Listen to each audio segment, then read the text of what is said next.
Many thanks again for staying with us on the program this morning on ITV. We call it TMI, straight to our discussion segment. I mean, a whole lot is happening in the build-up to Edo State governorship election on September 21st, 2024. I mean, last year, we're looking forward to that day, and the day is just about 5 months away. Today on the show, we'll look at some of the issues that are brewing up, particularly with the party in power in Edo State. Ordinarily, at a time like this, you'd expect that the party in power will close ranks and build bridges, reconcile all the dissecting voices, all the frictional forces will be smoothing out so the party can have a proper focus for the great event coming up. It looks like that's not the case with the PDP. Following the constitution of the campaign council, which has about 200 members with notable personalities like former governor of Edo State, Chief Lucky Nusa Benedium, former Foreign Affairs Minister, Chief Tom Ikimi, Senator Daisy Danjuma, and several others as the arrowheads of the campaign. Some other leaders are saying there was no proper discussion with them, and for that reason, they won't have anything to do with the party's campaign in the election. What is the import of this? For some, it shows that all is not well with the PDP family. I have with me here in the studio the Director General of Media in the PDP Campaign Council for Edo 2024. I'd like to thank very especially the Executive Director, Canvassers for Democracy and Rule of Law, Reverend Olu Martins. Many thanks for joining us on the program. Thank you for and congratulations. Thank you so much. Okay. I'm here in a different capacity Absolutely. All right, what we've had over the years. No. Oh, that's good. But let's quickly get to it. Yeah. You would expect, like I established in my introduction, that the PDP will close its ranks, build bridges, reconcile all the warring parties, so to speak. It doesn't look like that is happening right now. The more effort that is being made in that direction, the more we are seeing the party pulling apart. The division between the legacy PDP and the new PDP is still there, whether we like it or not. Talking about the Governor Gordon Obaseki's faction, the Dan Obi faction is still there. How true are this? Well, thank you very much. Let me quickly, first of all, say that I am the Deputy Director General. Media. There's just one Director General. Okay. Well, let me thank you very much. It's when we look at politics, I always say that politicians will always be politicians. And what is happening is not particularly new. In Delta State, our sister state here, there was no small opera over the, if you like, as they call it that, and the selection of the former Speaker of the House of Assembly. I have a problem with the complexities in his name, but there was no small furor. We had the James Ibori faction completely out of sync, with that process. So it is not an unexpected scenario. But what is particular for me is the fact that, like I said, politicians will always be politicians. There are people who think and who have concluded that Edo State belongs to them. They've been in the political firmament of Edo State forever, and they think that they can determine the future of the rest of Edo State. And I usually like to use an experiment. I've said it before, if some of these factors, in my own opinion, that we sometimes overrate, were so relevant in the scheme of things, and for me this is my observation, we had an obedient movement move into Edo State and produced a senator, produced 2 House of Rep members, and the House of Rep members that they produced came from the very local government of Honorable Ubede Ihama. So if they were so relevant, you would have thought that they would have produced, so the guy who is House of Rep member now, didn't need the support of the traditional political parties. He got his support from the people. So what that tells us that if people are well mobilized, these guys who think that they are in charge of the people won't have the kind of relevance that they think that they have. A senator, what it means is that the son of a nobody, in a manner of speaking, who's not one of the major gladiators, neither became senator in a state, in a Edo South senatorial district, where you have people who have told themselves that they are the landlord of politics in Edo State. But that individual, rose up without their input. What it means is that the power in the people is more significant than the people who are in power, especially those of them who consider themselves as the landlord, of Edo State. I mean, there's nobody who owns Edo State more than, you and I. For instance, you just said it, I have never had to join, any political, contraption. I have always preferred to work as an individual. When I look at the landscape, I get upset when people say that these are the leaders of here and there. Who are the leaders of politics in Edo State? The individuals, because democracy is a government of the people, by the people, and for the people. I do not undermine their grouses. They have grouses, legitimate and mostly illegitimate, because politicians don't believe themselves. So they are surprised that the people believe them. You see some of the guys who suddenly have become friends now were at East Odas Jogula just a few years ago. I saw the acting APC chairman in the house of Abuja quarters of the now former deputy governor. A few weeks to that time, he had accused that deputy governor of stealing his wristwatch. And that he did to just steal his wristwatch. He was shameless enough to even went in public. Those were his claims. But a few weeks after, he's in the same house. So I'm asking the question, has the wristwatch that you claim was stolen, has it been returned? So like I said, politicians will always be politicians. They will do whatever it is to create the optics, to hoodwink the people. But I've told people that it is about us, we the people of Edo State. That's the preamble of the Nigerian Constitution.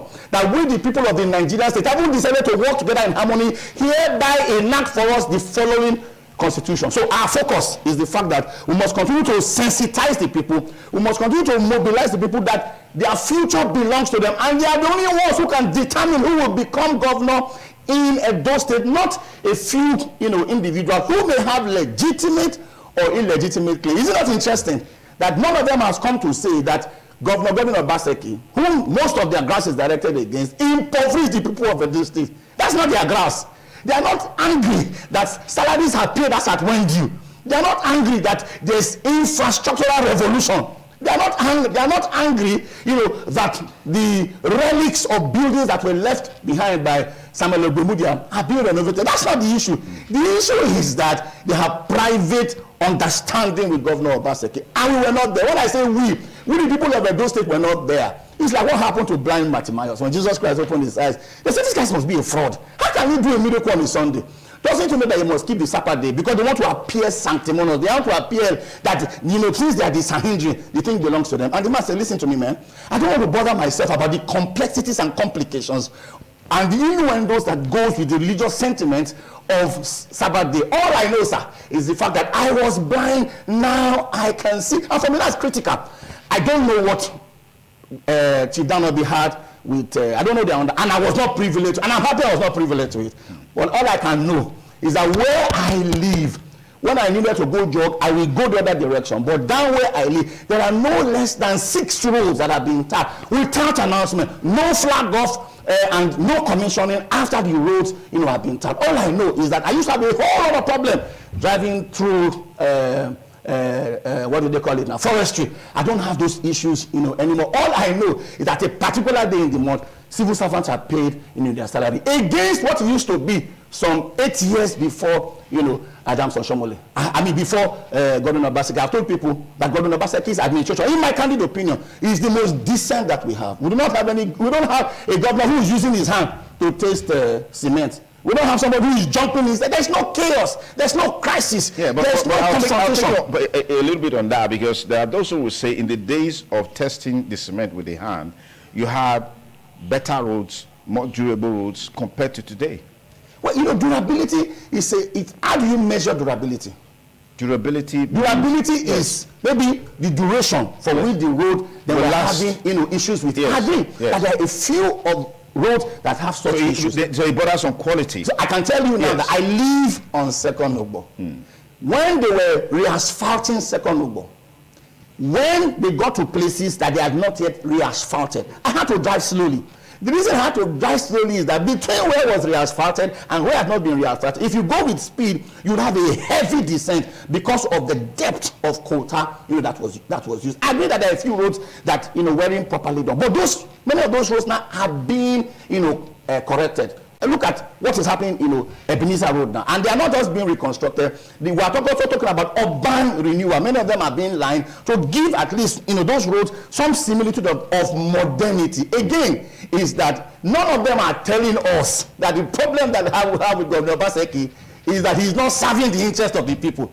What they are telling us is that even when they are not told that, is that they are not serving their personal interest. And I've said it before, that those who arrogate to themselves the capacity to mobilize the people in a particular direction should go and learn from what happened from the obedient movement. Okay. They were like ants who had no leader, yet they were able to determine who will govern them. That is what will happen in Edo State. We will not be distracted from the issues. The issues are there. We will have issue-based campaign, not campaigns based on primordial, sentiment. Look at, for instance, the former speaker in the House of Assembly, who are taking so much risk and who have been in cahoot with the governor. And you would not have, I never thought that for one day Kabir Ajoto was going to leave. But what happened? You would have thought that since his brother had become deputy governor, he would be satisfied that for the first time in a very long, and maybe like forever, Akoko Edo has a representation. But that's not the problem. The problem is not me. This has been a pattern. This has been a trend on the side of Governor Godwin Obaseki's faction of the PDP. You should expect that we're able to close ranks and ensure that we're smoothing out all the differences. But why is it so difficult for that to be done? If you have several people complaining about a particular person, doesn't that suggest that of a truth that person may actually be the root cause of the problem, as it were? Well, when you say several people, it depends on how you balance it. There are several people who are complaining. There are several other people who are not complaining. It was Elijah that stood. That's only I am left. God say, hey, relax. So you are over amplifying the issue. I have over 7,000 prophets who have not bowed down their knees to bow. You know why it looks like these guys are quote and unquote, and many of them are my personal friends. Why it looks like their voice is louder, that they have what it takes to penetrate, the media. There is a reserve army who are out there who are just waiting for proper engagement. That also means they have what it takes to mobilize against the party across the 3 senatorial districts of the state. No, everybody has a right to lay his ground. But if they had such rights, I just gave you an illustration that a seeming obedient movement moved into the system with the capacities of these individuals. They were still able to route them. So it's not about the individuals. It's about the fact that we will, quote and unquote, we will bypass those, quote and unquote, and deal with the people, because at the end of the day, the people, elections are won at the polling unit, and the polling people who vote at the polling unit are Edo people who are constantly on the street. So we will not be distracted by the optics that these guys are, creating. Maybe they have legitimate claims, and maybe, for instance, the governor should have done certain things, differently. But the truth of the matter is that Amos chapter 3 verse 3 says, can two work together except they agree? There are people who have no second address, and with all due respect to them, for them is the fact that politics is their preoccupation. They have no school, they have no hotel, they have no business. They have been there for 10, 20 years. So we need a new breed without greed. And that's why some of us have volunteered ourselves, even when we have never had a political coloration. But because these guys have thought that power belongs to them, I mean, it was Peter Torture who sang the song, who owns the land. So we need to come out from our comfort zone and join a party coloration so that we can tell these individuals that there's no difference between Jew or Gentile. There's no difference between them and us. Why they are them is because some of us here have allowed them to hold sway for so long. So we have come out in the open now to say, you know what, apart from my civil society and my Christian enclave, we want to participate in the distribution and redistribution of our common patrimony. We will not pander to individuals anymore who think that they can hold brief for us. And most of them don't hold brief for themselves. They don't hold brief for us. They hold brief for themselves. Their brief is how to get all they can and how they can all they get. I wish that one of them would take pains to write a book and tell us how Governor Obaseki underdeveloped Edo, because those are the issues. But nobody's telling us that. But we have on good authority that the grouse of most of these people is the issue of imposition. We saw the transition from the government of Adams Oshiomhole to Governor Obaseki. That raised a lot of issues, a lot of dust. And now Obaseki is on the verge of exiting. That seems to be a major talking point. Imposition, the emperor-like, disposition, the godfatherism disposition. All of these are things we thought by now would be a thing of the past, and it seems to be taking a toll on the party. The governor has a hand in who became the PDP governorship candidate, the running mate, and all of that. What is the import of all of these for the party? I didn't see the answer. I was at the primaries. Who is closer to the governor? Is it Aswan Godalo or the former APC chairman who moved in with him, Anselm? Who is closer to him? There are at least 3 or 4 guys there who are closer in terms of political operations to the governor than Aswan Godalo. I was at the party primaries as I was officially invited by the national party as an observer, as an independent observer, to see what was happening. Then if you talk about imposition, the supposition of imposition is the fact that you have brought a lesser mortal, because it was Aristotle that said that our refusal to participate in politics will mean that we'll be governed by lesser mortals. Can you impose an Aswan Godalo? Because he already has an imposing resume. And he is not just, the man has said it himself, that he has been, quote unquote, in the shadows. The problem sometimes with private, organized private sector is that they don't make, a lot of noise. The man said for 8 years, he was there with Adams Oshiomhole. For another 8 years, he was there with, he's been there now with Governor Obaseki. And as we speak now, the governor has not spoken to say, this is my beloved son or brother in whom I am well pleased. The guy has been crisscrossed, even before the primaries. Within a short time, he crisscrossed the length and breadth of Edo State 4 times. You hear what the guy said, that he can work for 19 hours a day. I like what one of our mentors said, Samadi. He said, luck seems to favor the hard work. The hard-working guy. The more hard work, the more favor you want to have, the more labor that you must put in. And Paul said it. He said, look, I worked harder than all of them. He said, not less, not I, but the grace of God, work with him. Name one of them. Name one of them who went around all of the senatorial district and all of the local government, and he did all of the work within the short time, that the primaries, have taken place. Like I said, politicians don't believe themselves. So they are surprised when the people believe them. And I've told people that those of us who heated to are not politicians are being recruited, and for the right reason, because we have argued before now that the best of people must preside over the rest of the people. We can't have mediocre or an average guy preside over the rest of us. That is backwardness. We must look for our best, the best brains who have achieved in whatever area they have been doing, and then bring them in. And please, alarm. Some people say, I don't like to hear the word, stranger. That really pisses me off. The reason is because my father went to Lagos to seek for greener pastures. He gave back to me in Lagos. So it is not my fault that I grew up in Lagos. My father wanted a better life for me. They couldn't get it in Edo State. Some of these guys who are saying stranger are sending their children abroad. So what it simply means that by the time their children finish education, perhaps do their master's degree, they can't come back to contest for either a part or the whole of Edo State, because in their own description, they are strangers. The only person who is a stranger is somebody who is not a bona fide citizen, of Edo State, and say he needs to be interacting with us. No, he doesn't need.